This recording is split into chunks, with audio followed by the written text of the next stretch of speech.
Let's have a look and see if Star Wars Jedi Fallen Order is worth your time in a galaxy far, far away.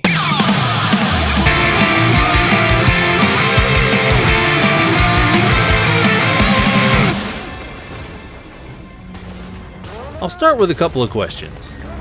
Do you love the storytelling style of the Uncharted series of games? You know the ones, starring treasure hunter Nathan Drake as he journeys across semi-linear levels with a number of quick-time events integrated into the telling of an intricate story? Or did it excite you when From Software came out with Bloodborne? For you, was it a huge step in the perfect direction from the Dark Souls series? If you answered yes to any of those questions, then regardless of your Star Wars fandom, Star Wars Jedi Fallen Order is probably a title for you. Now, if you answered no to any of them, or had no idea what the hell I was talking about and you're just a Star Wars fan, don't let the words Dark Souls scare you off. This title has a similar play style to Dark Souls, but it doesn't bring along with it the crushing difficulty that Dark Souls has a reputation for. In fact, this title brings along with it a story mode difficulty so that you can simply play through most of the game to get the story without any of the headache. And if you're strictly a Star Wars fan and not a gamer, it is very worth it. The basics for this one are very basic. Parry timing. That's pretty much the basics right there. The difficulty in the menu is pretty much built around it, so you know it's going to be important. What does parry timing mean exactly?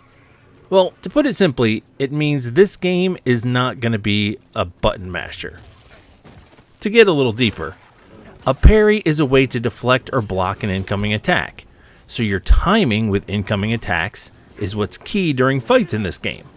Hit your button at the right time, and you'll deal with the attack and get the advantage. If you're not an old school Parappa the Rapper player, and your timing isn't what it used to be, just turn the difficulty way down, and you'll enjoy the story. One of the great things about this title is that you can change that difficulty at any time. Besides adjusting your difficulty to fit your parry timing, two other things you can do early on to have the best experience, in my opinion, are to get the dual-bladed lightsaber and the Scomp Link as soon as possible. The Scomp Link lets you open all kinds of boxes and doors that would otherwise be unavailable to you, and the dual-bladed lightsaber helps you out immensely with large groups of enemies. I'll leave links to videos on how to help you get those early on in the game down in the description. Another thing to do to have a fantastic experience is explore. On your first planet, you can score an extra 2 stim packs, and then if you poke around on your second planet, you can get another one right away. So within just a few levels, you can have a Force Power, the double-edged lightsaber, the Scomp Link, and 3 extra stim packs. That is the way to start your journey across the galaxy. Exploring is easy because the map system is actually good. Not only does it show you where you've been and where you've yet to go, it also shows you where you can't go. Besides that, it will also show you items that you both can and have yet to interact with. You'll be returning to those places later on as your character advances. That advancement is done through a tree with 3 main branches that you earn points to spend on by gaining XP. Die and, well, you lose that XP.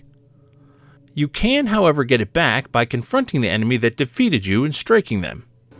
It's a decent system, used in some other titles. Many people will tell you to spend your early points on health and force branches because those bars are so small. I say if you're going to follow my earlier advice and explore, you're going to find upgrades for those things hidden all over the environment, so instead, spend your hard-earned early points on the much more needed lightsaber skills. In my opinion, it's much more important to upgrade your weapon skills when you're actually fighting and only have one weapon. That's just me. Here's the quick breakdown. As far as length goes, the game was decently long with stuff to find and discover, but really only one big plot. So, unlike a lot of semi-open world titles of recent, you won't be balancing a bunch of side quests and your main quest.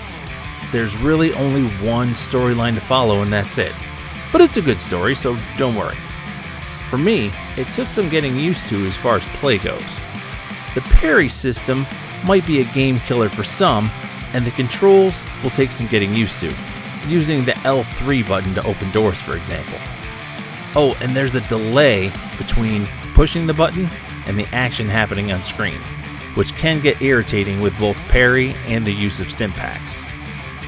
Look and sound are fantastic with songs from the films integrated into the game. Again, if you're a Star Wars fan, this is for you. The game was very fun. I would play it again, and I will definitely buy the sequel. In the end, this is a game that tells a great story and is full of platforming, puzzles, and Star Wars goodness.